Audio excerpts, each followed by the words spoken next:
Hi everyone, today we're disassembling engines on the channel. This engine here is a Mercedes OM422, which means this engine was taken out of a vehicle like this.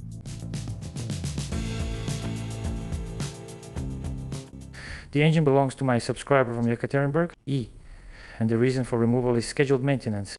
So, there's nothing particularly critical wrong with the engine, but it's already starting to burn oil. The manifolds are wet with oil, for example.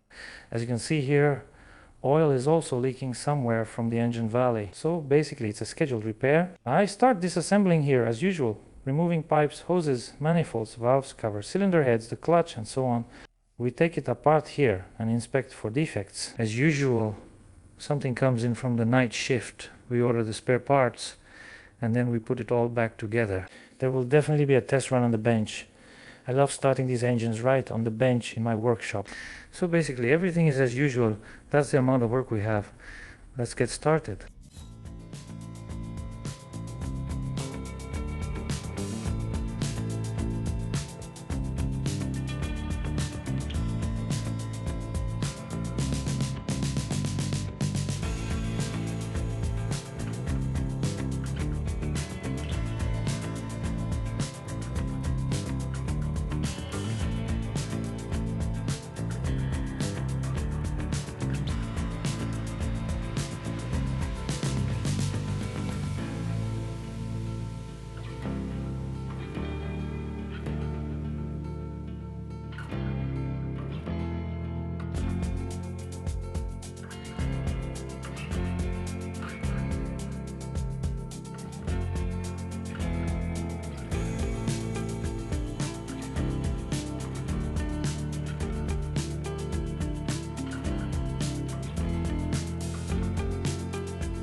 So it's the next day now. I started disassembling yesterday evening, removed the cylinder heads, turned the engine over, and that's it. So I'll say a few words about the engine.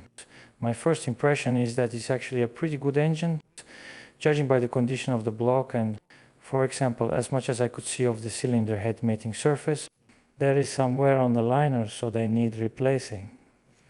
As for the pistons, we might keep them the same. Here are my initial thoughts. We should take everything apart completely to make things clear and avoid guessing. So we can see that our seals were leaking.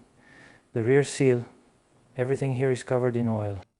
The seal still seems soft, but it's from an unknown manufacturer. At least I can't tell who made it. And it also has a spring. Let me remind you, I don't use these kinds of seals. I only use seals without a spring from Erlin. Also, we can see the front seal. Everything here is covered in oil as well. It was leaking all over the oil pan. And there are drops here too. The front seal, as far as I can see, is also the same type with a spring. I will also install a seal without a spring on the heads. I see that they haven't been on a surface grinding machine yet, so this is still the original factory machining marks. We can assume that the engine has never been worked on before. For example, the heads haven't been opened except for the one head on the 7th cylinder.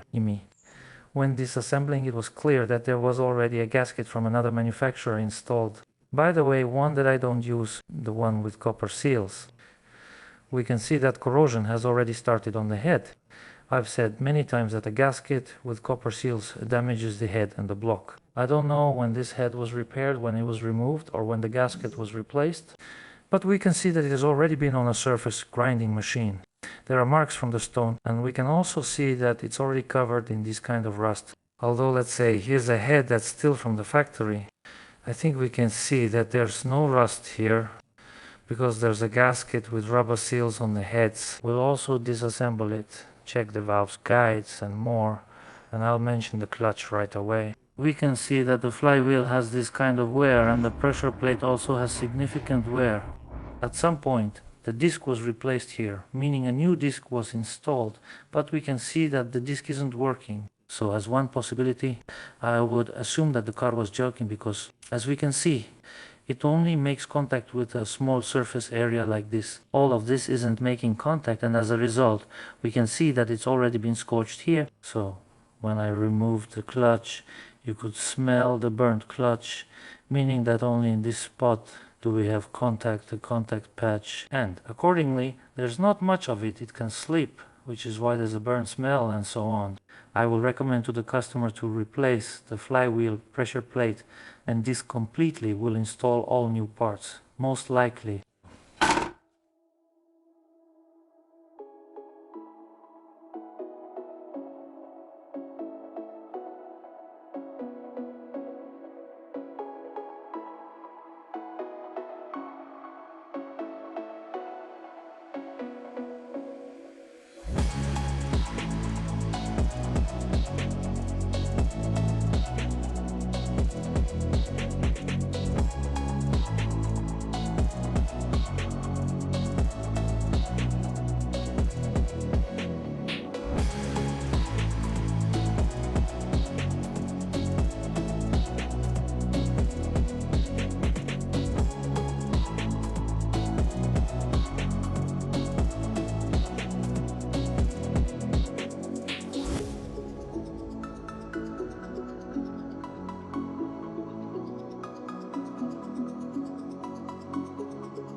So I took out the pistons. I don't think there will be any issues with the crankshaft. The standard bearings feel smooth to the touch. There are no bumps, scratches and so on.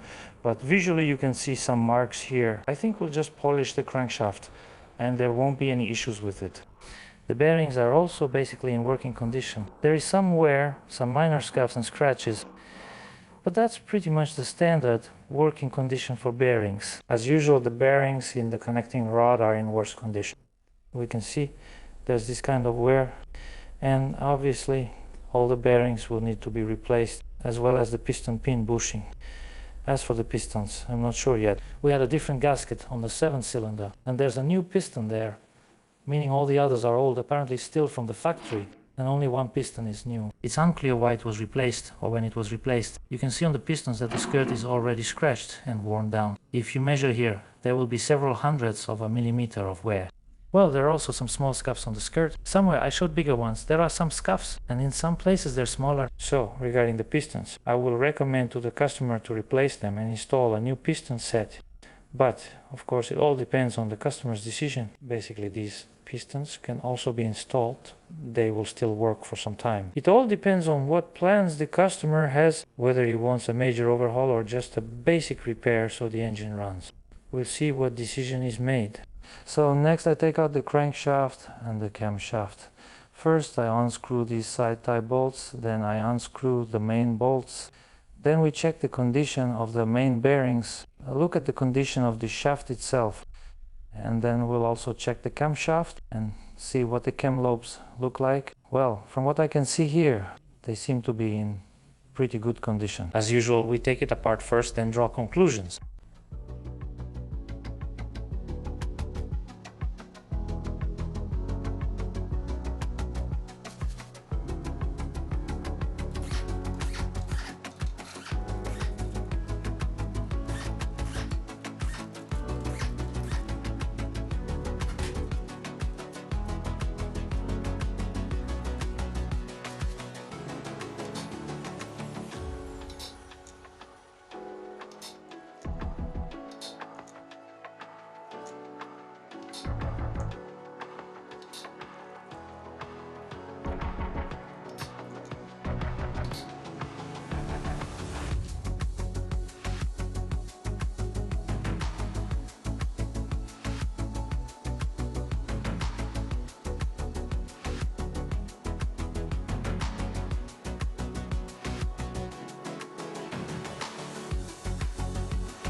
So I took out the crankshaft. The bearings are standard, and we can see that one bearing on the first journal is in this condition. That is, there are scuffs and the scuffs are very deep. Probably something got in, or maybe there's a defect in the oil channel itself, but we'll check that.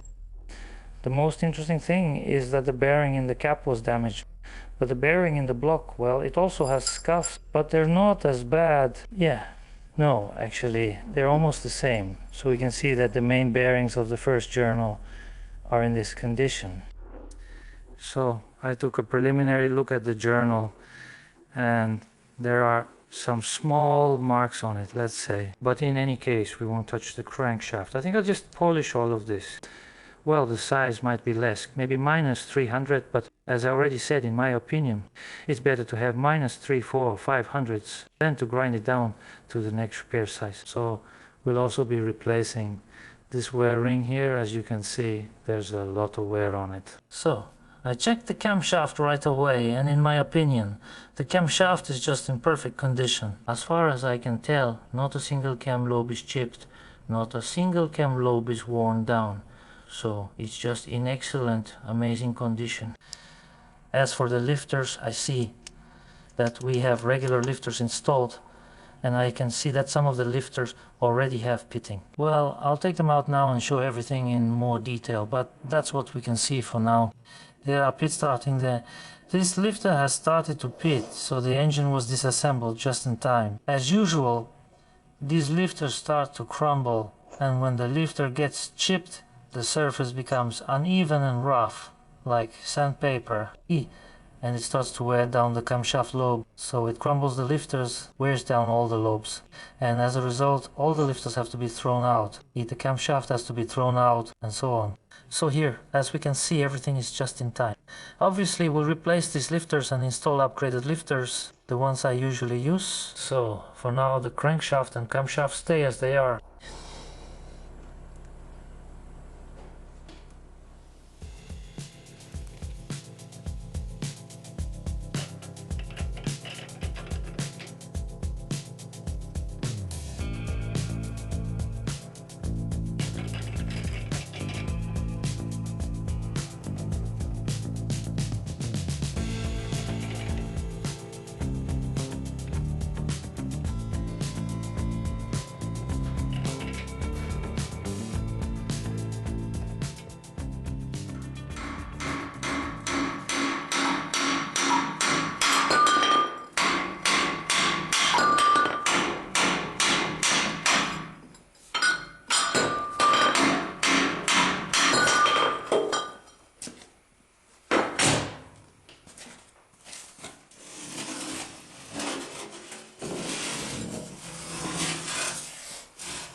So the engine is disassembled.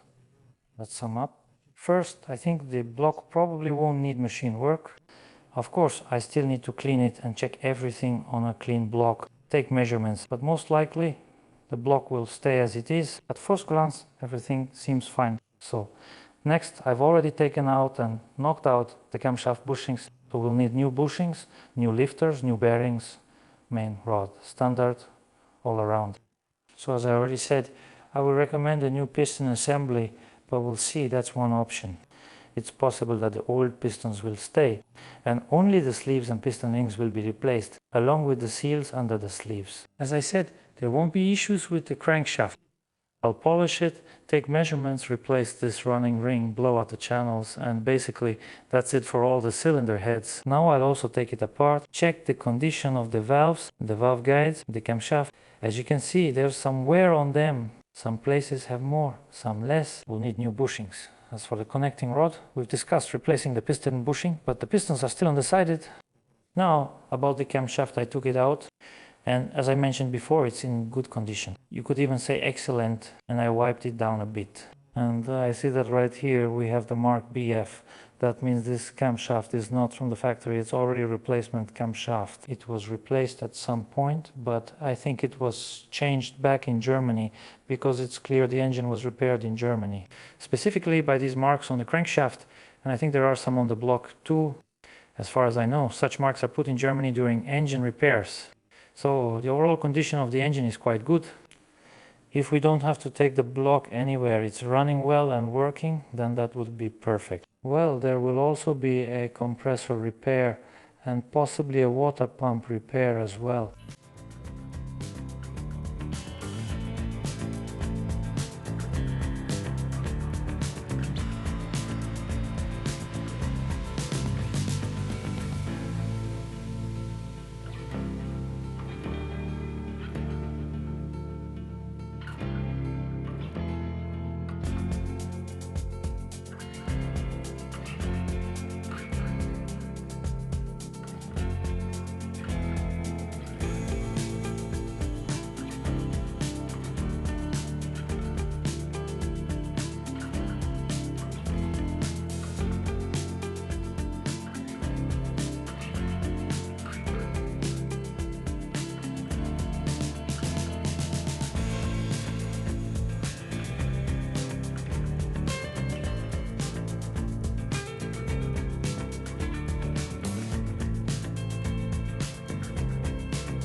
So I took apart the heads one by one. Well, first of all, obviously I'll wash them now.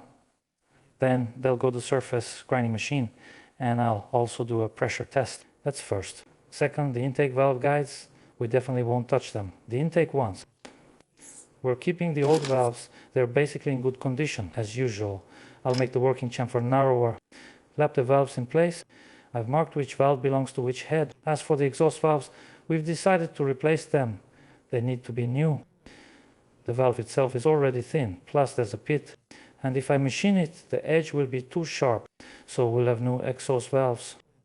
Well, as for the valve guides, I don't know yet. Maybe the new valves will fit and there will be less play. In general, I just don't know yet. For the exhaust side, maybe both the guides and the valves will be new, or maybe just the valves. That's all. So this is the engine I have for repair, and overall its condition is actually pretty good. In theory, we could just do a minimal repair, but as I've said many times before, we do a full overhaul. Well, at least I try to do a full overhaul. But how it turns out all depends on the customer, that is, on their wishes, their financial situation and so on. That's it.